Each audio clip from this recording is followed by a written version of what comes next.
बाबू, क्या हाल चाल है? ठीक है। आई होप आप लोग अच्छे होंगे और अच्छे तरह से एग्ज़ाम की तैयारी कर रहे होंगे। कल आप लोगों का साइंस का एग्ज़ाम होने वाला है और आप लोग अच्छे तरीके से साइंस का तैयारी कर चुके होंगे। और हम जो टिप्स बताए थे 5 टिप्स, उस टिप्स के हिसाब से अगर आप तैयारी किए होंगे तो निश्चित रूप से वो आपके लिए फ्रूटफुल होगा। आज हम सेंट्रल नर्वस सिस्टम के बारे में डिस्कस करने वाले हैं। सेंट्रल नर्वस सिस्टम होता क्या है कि इसमें 2 कंपोनेंट होता है सेंट्रल नर्वस सिस्टम में। पहला होता है स्पाइनल कोड और दूसरा होता है ब्रेन।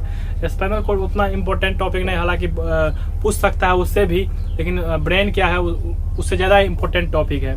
आज हम ब्रेन के बारे में डिस्कस करने वाले हैं और हो सकता है कि आपको कल के एग्जाम में ब्रेन के बारे में पूछ भी सकता है। हो सकता है ब्रेन का स्ट्रक्चर कैसा है वो भी पूछ सकता है। हो सकता है कि ब्रेन के अलग अलग पार्ट का जो वर्क होता है वो भी पूछ सकता है। हो सकता है कि आप ब्रेन के बारे में एक्सप्लेन करने के लिए बड़े 5 नंबर वाले में भी पूछ सकता है। तो आपको हम ब्रेन इस तरह से पढ़ाएंगे, इस तरह से आपके ब्रेन में इस ब्रेन को दे देंगे कि आपको आपके किसी तरह से भी अगर क्वेश्चन पूछेगा बोर्ड में तो आप निश्चित रूप से वो क्वेश्चन बना के आइएगा। I hope. तो देखते हैं सबसे पहले ब्रेन का स्ट्रक्चर कैसा होता है। तो ब्रेन का स्ट्रक्चर कैसा होता है, तो इसका स्ट्रक्चर होता है, इसका मशरूम के जैसा स्ट्रक्चर होता है। देख रहे हैं आप, ऊपर में क्या होता है एलिप्टिकल होता है और नीचे में क्या होता है बहुत ज़्यादा थीन होता है, ठीक ना। तो इसमें इसका जो 3 पार्ट होता है, सबसे पहला सबसे आगे वाले पार्ट जो देख रहे हैं उसको बोलते हैं फोर ब्रेन। उसको क्या बोला जाता है? फोर ब्रेन बोलते हैं। उसके बाद इसमें मिडिल वाला पार्ट जो खाली देख रहे हैं उसको बोला जाता है मिड ब्रेन, ठीक ना। उसके बाद सबसे नीचे वाला जो पार्ट देख रहे हैं ये वाला, ये स्ट्रक्चर स्टार जैसा स्ट्रक्चर, उसको बोलते हैं हिंड ब्रेन। इसमें भी अलग अलग पार्ट है। फोर ब्रेन में भी 2 पार्ट होता है, सेरिब्रम और डायनसेफलॉन होता है। तो सेरिब्रम पूरे ब्रेन का 2/3 पार्ट होता है, ठीक ना। और 2/3 पार्ट जो यही सेरिब्रम होता है, ठीक ना। और डायनसेफलॉन भी इसका 4 ब्रेन का पार्ट होता है, ठीक ना। तो अब हम क्या देख रहे हैं? Mid brain. मिड ब्रेन में सिर्फ एक ही पार्ट मिड ब्रेन के बारे में हम डिस्कस करने वाले हैं। उसके बाद हिंड ब्रेन। हिंड ब्रेन में 3 पार्ट होता है, पॉन्स होता है, सेरिबेलम होता है और मेंडुला होता है। तीनों के बारे में अलग अलग से डिस्कस करेंगे। उसका जो देख रहे हैं सबसे नीचे वाला पार्ट संकरा पार्ट, ये थीन वाला पार्ट जो इसको बोला जाता है स्पाइनल कोड। इसी पूरे बॉडी से जो स्टिमुली आता है हमारे ब्रेन के पास वो इसी रास्ते से आता है हमारे ब्रेन में, ठीक ना। और वो ब्रेन हमारा उसको क्लियरिफाई करता है कि कहाँ से कौन स्टिमुली आया, उसके बाद रिफ्लेक्स एक्शन हम देते हैं, ठीक ना। तो अब हम देख रहे हैं कि उसके बाद स्पाइनल कोड के बारे में भी जान लिया है। उसके बाद ब्रेन का जो सबसे अपर लेयर होता है वो उसको बोलते हैं मेनिंजिस। उसको क्या बोला जाता है? मेनिंजिस बोलते हैं, ठीक ना। इसमें मेनिंजिस के बाद का भी एक लेयर होता है जिसको हम कार्नियम बोलते हैं, ठीक ना। और कार्नियम के अंदर में स्कल होता है, ठीक ना। जो देख रहे हैं ये सब स्ट्रक्चर देख रहे हो क्या है? व्हाइट स्ट्रक्चर स्कल कहलाता है, ठीक ना। और वो स्कल प्रोटेक्ट करता है किससे? तो चोट जो लगता है उससे हमको शॉक से बचाता है, चोट से बचाता है, ठीक ना। और ये सबसे ऊपर वाला पार्ट जो हम बोले हैं मेनिंजिस होता है, वो मेनिंजिस भी क्या करता है? हमको चोट बाहर वाले चोट सबसे हमको प्रोटेक्ट करता है, ठीक ना। अब हम उसके बाद ये जो 2 पार्ट बोले हैं, मेनिंजिस बोले हैं और कैरनियम बोले हैं, दोनों के बीच में फ्लूइड होता है, उसको बोलते हैं सेरिब्रोस्पाइनल फ्लूइड। ये सेरिब्रोस्पाइनल फ्लूइड भी क्या करता है? जो बाहर से जो जैसे कोई कहीं पर अगर मान लीजिए किसी के सर पे थोड़ा सा टक कर दिया मान लीजिए, ठीक ना। तो अगर उसको थोड़ा बहुत अगर हमारे ब्रेन के अंदर में क्या होता है बहुत ज़्यादा माने बहुत सॉफ्ट ऑर्गेन सब होता है ना। तो अगर मान लीजिए थोड़ा भी उसमें अगर चोट लग जाए तो वो हमको हो सकता है डिफेक्ट कर सकता है ब्रेन को, ठीक है। तो वो चोट नहीं लगना चाहिए। और हम क्या करेंगे? तो इसीलिए वो जो सेरिब्रोस्पाइनल फ्लूइड जो होता है वो हमको क्या करता है? उस चोट से बचाता है, ठीक ना। तो दो ऐसा हम मतलब कि पार्ट बता दिया है जो हमको क्या करता है? तो चोट से बचाता है। पहला क्या बोले हैं? क्रेनियम, ठीक ना। और दूसरा क्या बोले हैं? जो सेरिब्रोस्पाइनल फ्लूइड जो किस के बीच में होता है? मेनिंजिस और कैरनियम के बीच में होता है। मिड ब्रेन तो समझ गए, सबसे मिडिल पार्ट में होता है। हिंड ब्रेन समझ ही गए कि ब्रेन को पूरे ब्रेन को कितने पार्ट में बांटा गया है? पूरे ब्रेन को 3 पार्ट में बांटा गया था ना। 4 ब्रेन, इसमें 2 पार्ट बताए हैं। मिड ब्रेन मिडिल में होता है और 4 ब्रेन नीचे वाला पार्ट में होता है, जिसमें 3 पार्ट होते हैं, पॉन्स, सेरिबेलम और मेंडुला, ठीक ना। अब हम क्या देख रहे हैं? कुछ स्पेशल फैक्ट देख रहे हैं कि इसका जो वेट होता है, पूरे ब्रेन का जो वेट होता है वो 1650 ml होता है। अगर ml में मापिएगा तो अगर आपको ब्रेन का वेट बोल देगा ml में तो कितना बोल दीजिएगा 150 ml, ठीक ना। उसका अगर केजी में बोलेगा तो 1.5 kg अप्रॉक्स, ठीक। उसके बाद हम सेरिब्रल कॉर्टेक्स देख रहे हैं। ये किसको प्रोटेक्ट करता है? तो सेरिबेलम को प्रोटेक्ट करता है। यहाँ पे जो फोर ब्रेन हम बताए हैं, फोर ब्रेन में 2 पार्ट बताए ना, तो फोर ब्रेन में जो 2 पार्ट है, पहला पार्ट सेरिब्रम बताए हैं, और सेरिब्रम को जो प्रोटेक्ट करता है उसको क्या बोले हैं?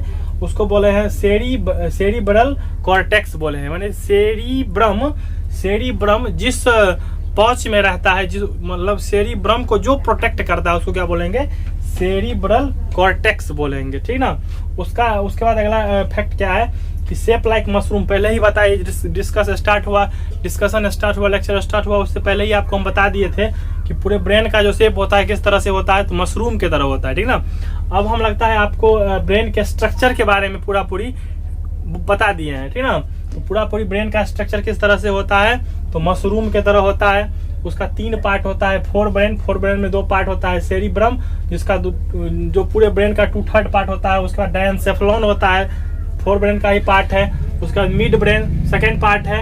उसके बाद थर्ड पार्ट क्या है? हिंड ब्रेन में 3 पार्ट होता है, पोन्स, सेरिबेलम और मेंडुला, ठीक ना। आई होप आप लोग समझ रहे होंगे। अगर आप किसी तरह का क्वेरी होगा तो आप निश्चित रूप से कमेंट बॉक्स में आप हमको वो क्वेरी बता सकते हैं, ठीक ना। तो हम वो हेल्प आपको करेंगे, किस तरह से हेल्प होगा वो हम समझेंगे। आप सिर्फ कमेंट करके बताइए कि सर ये डाउट है इसमें, ठीक ना। अगला क्या है कि सबसे ऊपर वाले पार्ट को क्या बोले हैं? मेनिंजिस बोले हैं। ब्रेन के सबसे ऊपर वाले पार्ट जो हमको प्रोटेक्ट करता है चोट सबसे, उसको क्या बोले हैं? तो मेनिंजिस बोले हैं। मेनिंजिस के बाद क्या रहता है? वो लेयर और रहता है, उसको क्या बोले हैं? जो क्रेनियम बोले हैं। और क्रेनियम के अंदर भी सल्क्स रहता है, और सल्क्स भी क्या करता है? बाहर से लगने वाले चोट सबसे हमको क्या करता है? प्रोटेक्ट करता है। उसके बाद क्रेनियम और मेनिंजिस के बीच में क्या होता है? फ्लूइड होता है, और वो फ्लूइड भी क्या करता है? हमको प्रोटेक्ट करता है बाहर से लगने वाले चोटों सबसे, ठीक ना। उसके बाद हम स्पेशल फैक्ट के बारे में भी जान लिए हैं कि ब्रेन का कितना वेट होता है, तो 1650 ml अगर ml में पूछेगा तो, और उसके बाद अगर केजी में पूछेगा तो 1.5 kg, ठीक ना। अब हम क्या करेंगे? उसके फंक्शन के बारे में, ब्रेन के जो अलग अलग पार्ट पड़े हैं उसके फंक्शन के बारे में डिस्कस करने वाले हैं। तो ब्रेन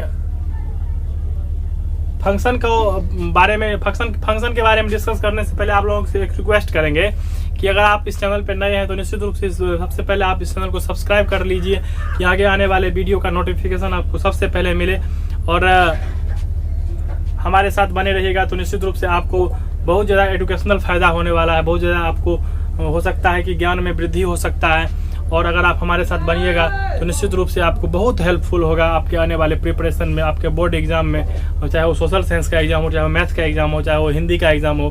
हर एग्जाम के लिए कुछ ना कुछ आपको इंपॉर्टेंट फैक्ट मिलने वाला है इस चैनल के माध्यम से। तो निश्चित रूप से आप इस चैनल को सब्सक्राइब कर लीजिए, लाइक कर लीजिए, और अपने दोस्तों के साथ इस वीडियो को शेयर कर लीजिए ताकि अपने दोस्त को भी वो आने वाले एग्जाम में क्या हो तो हेल्पफुल हो, ठीक ना। अब हम इसके स्ट्रक्चर माने फंक्शन के बारे में डिस्कस करते हैं। तो ब्रेन का फंक्शन, अलग अलग पार्ट का अलग अलग फंक्शन होता है निश्चित रूप से। अगर आप अपने घर में ही देखते होइएगा तो जैसे अगर किचन में देखते होइएगा कि अलग अलग इंस्ट्रूमेंट का अलग अलग काम होता है। लोहिया होता है उसका काम अलग होता है, गैस सिलेंडर होता है उसका अलग काम होता है, चूल्हा होता है तो उसका अलग काम होता है, बेलन पेस्ट्री रोलर होता है उसका अलग काम होता है, सबका अलग अलग काम है।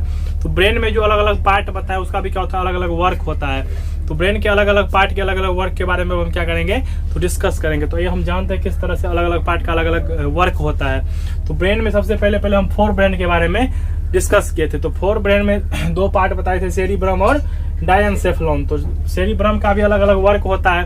तो सेरिब्रम का काम क्या है? तो थिंकिंग, सोचने का काम होता है, लर्निंग का काम होता है, रीजनिंग, माने जैसे मान लीजिए कि अगर आपको बुक उल्टाना है तो बुक आप सीधा उल्टाइएगा कि उल्टा उल्टा दीजिएगा, इसके बारे में आपको कौन बताएगा?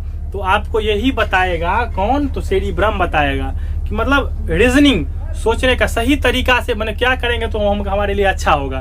तो ये सोचने का काम कौन करेगा? तो ये सेरिब्रम करेगा। लर्निंग का काम, इंटेलिजेंस का काम करेगा। मेमोरी, किसी बात को हम जैसे अब ब्रेन के बारे में पढ़ रहे हैं तो उसके बारे में आप याद कहाँ से रखिएगा?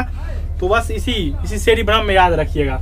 उसके बाद थॉट, स्पेशल थॉट सब के बारे में। जैसे अगर मान लीजिए कि अच्छा थॉट सब जनरेट होता है तो कहाँ से होता है, तो यहीं पे जनरेट होता है। उसका पर्सनैलिटी, हम किस तरह से अपने आप को अच्छा बना के रखेंगे, ये भी कहाँ से होता है, तो सेरी ब्रह्म से ही होता है, ठीक ना। उसका सेंसेशन माने क्या होता है, अनुभूति, किसी बात की अनुभूति। जैसे मान लीजिए हमको कोई मतलब कोई कुछ बोला है तो हम दिल नहीं बोलता है कि ये बात दिल पर ले लिया, तो इसका मतलब क्या हुआ कि वो बात अपने आप पे पूरी क्या हुआ है, तो इफेक्ट किया है। तो वो भी किसके कारण होता है, तो यही सेरिब्रम के कारण होता है। उसके बाद एक्शन, किसी तरह का अगर हम एक्शन करते हैं तो वो भी किस पर डिपेंड करता है, तो सेरिब्रम पर ही। मोमेंट, किसी तरह का मोमेंट, वो भी डिपेंड करता है। All voluntary action of the body are coordinate by cerebrum, किसी तरह का जो वॉलंटियरी एक्शन, जैसे मान लीजिए हार्ट बीट है, जैसे मान लीजिए रिस्पायरेशन का रेट है, जैसे मान लीजिए मतलब जैसे पलक जो देख रहे हैं इसका झपकना है, उसके बाद सांस लेना है, उसके बाद हम अलग अलग तरह से बोल सकते हैं, ब्लड सर्कुलेशन है, इस सब को कौन मेंटेन करके रखता है, तो ये सेरिब्रम ही मेंटेन करके रखता है। और जितना भी वॉलंटियरी एक्शन है उस पूरे वॉलंटियरी एक्शन को कौन मेंटेन करके रखता है, तो यही सेरिब्रम रखता है। उसके बाद डायएनसेफेलॉन देख रहे हैं, डायएनसेफेलॉन का काम क्या होता है, ये हीट और कोल्ड को मेंटेन करता है। जैसे हमारे बॉडी में कभी कभी क्या होता है, बहुत ज्यादा हीट लगने लगता है, बहुत ज्यादा ठंडा लगने लगता है, बहुत ज्यादा गर्मी लगने लगता है। अब गर्मी का मौसम आने वाला है तो बहुत गर्मी लगेगा, तो इसको कौन कंट्रोल करके रखता है, तो डायएनसेफेलॉन जो फोर ब्रेन का पार्ट है, वही पार्ट हमको क्या कंट्रोल करता है, क्या, तो हीट और कोल्ड को कंट्रोल करता है, ठीक है ना। तो अब हम किसके बारे में, मिड ब्रेन के बारे में डिस्कस करने वाले हैं। मिड ब्रेन के बारे में डिस्कस करेंगे तो सबसे पहले मिड ब्रेन होता है कहाँ पे, तो निश्चित रूप से जैसे ही नाम है मिड ब्रेन, वो पूरे ब्रेन के कहाँ पर होता है, तो मिडिल पार्ट में होता है। और ब्रेन के मिडिल पार्ट में होने के कारण यह क्या होता है कि इसको बहुत अगर स्पेशल केस में ही कहीं पर अगर मिड ब्रेन खराब हो जाता होगा तो किसी का हो जाता होगा, लेकिन मिड ब्रेन आज तक आप नहीं सुनते होइएगा कि किसी का मिड ब्रेन खराब हो जाता है। ज़्यादातर अगर किसी का ब्रेन मतलब दिक्कत आता है तो कहीं पर आता है, तो हिंड ब्रेन में आता है या फोर ब्रेन में आता है। मिड ब्रेन में बहुत कम प्रॉब्लम होता है, ठीक ना, क्योंकि वो सबसे मिडिल पार्ट में है। पहले इस समय कुछ होगा, उसके बाद ही वहाँ पे उसका आघात पहुंचेगा, चोट पहुंचेगा, शॉक पहुंचेगा, ठीक ना। अब हम मिड ब्रेन के बारे में डिस्कस करें। मिड ब्रेन में तो समझ गए कहाँ पे लोकेट करता है, पूरे ब्रेन के मिडिल पार्ट में लोकेट करता है। तो एक इसको कंट्रोल करता है, तो ये control reflex action, reflex movement of head. माने जैसे अगर मान लीजिए कोई आपको सामने से गेंद फेंक रहा है, तो आप अचानक क्या कीजिएगा कि अपने हेड को मतलब हटाइएगा। तो ये रिफ्लेक्स एक्शन कौन मेंटेन करेगा, कौन कंट्रोल करेगा, तो यही मिड ब्रेन का काम है। मिड ब्रेन का काम क्या है, जो हेड का रिफ्लेक्स एक्शन। रिफ्लेक्स एक्शन किसका, तो हेड का रिफ्लेक्स एक्शन मतलब कंट्रोल करेगा। उसके बाद नेक, गर्दन का भी क्या होता है, जैसे अगर मान लीजिए कि यहाँ पे थोड़ा मैं मॉस्किटो बैठ गया है, तो हम क्या करेंगे, ऐसे करते हैं ना, तो नेक का भी रिफ्लेक्स एक्शन कौन मेंटेन करता है, तो यही मिड ब्रेन करता है। उसके बाद ट्रंक, गर्दन का भी करता है। उसके बाद response to visual and auditory stimuli, बहुत सारे ऐसे स्टिमुली होते हैं जो हमको दिखता है। जैसे अगर मान लीजिए नहीं बताया है अभी कि हमारे स्क्रीन पर अगर मच्छर बैठ जाएगा, मतलब मॉस्किटो बैठ जाएगा, तो हम आसानी से उसको देखेंगे, उस स्टिमुली को, और अपने आँख से भी क्या कर सकते हैं, उस फोटो रिसेप्टर से भी क्या कर सकते हैं, वो ब्रेन के पास जाएगा और हम उस मॉस्किटो को क्या कर देंगे, हटा देंगे। लेकिन बहुत सारे ऐसे स्टिमुली होते हैं जैसे उसको हम नहीं हटा सकते हैं, नहीं हम देख सकते हैं। जैसे अगर मान लीजिए हीट आ रहा है, जैसे पर कोल्ड लग रहा है, ठंडा लग रहा है, तो इस तरह के स्टिमुली को हम क्या करेंगे, नहीं देखेंगे। तो उस तरह के स्टिमुली को क्या बोला जाता है, ऑडिटोरियल स्टिमुली। और जो स्टिमुली हमको दिखता है उसको विजुअल स्टिमुली बोलते हैं, ठीक। तो इस तरह के माने विजुअल और ऑडिटोरियल स्टिमुली को भी कौन कंट्रोल करके रखता है, तो यही मिड ब्रेन कंट्रोल करके रखता है। उसके बाद कंट्रोल द रिफ्लेक्स सेक्शन, और जितने तरह का रिफ्लेक्स सेक्शन होता है वही जो बताए हैं, चाहे वो मक्खी को हटाना हो गया, चाहे वो मतलब जैसे बहुत ज़्यादा हीट लग रहा है, जैसे हम नहीं आग के पास बैठते हैं तो बहुत ज़्यादा गर्मी लगने लगता है तो हम हट जाते हैं, तो उस तरह के रिफ्लेक्स सेक्शन को कौन कंट्रोल करता है, तो यही मिड ब्रेन कंट्रोल करके रखता है बाबू। निश्चित रूप से आई होप आप लोगों को ये वीडियो बहुत अच्छा लगेगा और आप अंत तक बने रहिएगा। निश्चित रूप से आपको बहुत ज़्यादा फायदा होने वाला है। अगर ब्रेन के बारे में आपको पूछेगा एग्जाम में, तो कल निश्चित रूप से ब्रेन के बारे में इससे बाहर कहीं नहीं पूछेगा। आई होप कहीं नहीं पूछेगा। आप अंत तक बने रहिए। देखते हैं अब हम किसके बारे में जानेंगे, तो हिंड ब्रेन के बारे में जानेंगे। तो हिंड ब्रेन क्या होता है, हिंड ब्रेन में 3 पार्ट बताए हैं। सबसे पहला पार्ट क्या बताए हैं, पोन्स क्या होता है, पोन्स होता है। दूसरा क्या होता है, सेरिबेलम होता है। उसके बाद तीसरा क्या बताए हैं, मेंडुला होता है। तीनों पार्ट के बारे में अलग अलग हम क्या करेंगे, उसके वर्क के बारे में डिस्कस करने वाले हैं। तो सबसे पहले जो पोन्स का क्या वर्क होता है, कंट्रोल रिस्पिरेशन। तो हमारे पूरे जो रिस्पिरेशन को कौन कंट्रोल करके रखता है, तो पोन्स कंट्रोल करके रखता है। और पोन्स कहाँ का, किस ब्रेन के किस पार्ट का पार्ट है, तो ये किस पार्ट का पार्ट है, तो हिंड ब्रेन का पार्ट है, ठीक ना। उसके बाद सेरिबेलम देख रहे हैं। सेरिबेलम का वर्क क्या है कि help in maintaining posture balance of the body. अब यहाँ पे एक क्वेश्चन आ रहा है कि बाबू पोस्चर बैलेंस होता क्या है। तो पोस्चर बैलेंस हुआ क्या कि हमारे बॉडी को पूरी सीधा खड़ा रखने में, स्ट्रेट खड़ा रखने में क्या करता है, यह मदद करता है। पोस्चर बैलेंस बना के रखता है कि नहीं। बहुत आदमी को देखते होइएगा कि बोलता है कि इसके जो मतलब शरीर में जो मसल्स है उसके अंदर में बोन नहीं है, तो क्या हो जाता है, वो बहुत ज्यादा जिधर रखेंगे उधर ही क्या मुड़ जाता है, होता है कि नहीं होता है। तो वो इसी पोस्चर बैलेंस को पूरी स्ट्रेट रखने में, माने मेंटेन करके रखने में क्या करता है, तो हेल्प करता है। कौन ब्रेन हेल्प करता है, तो सेरिबेलम।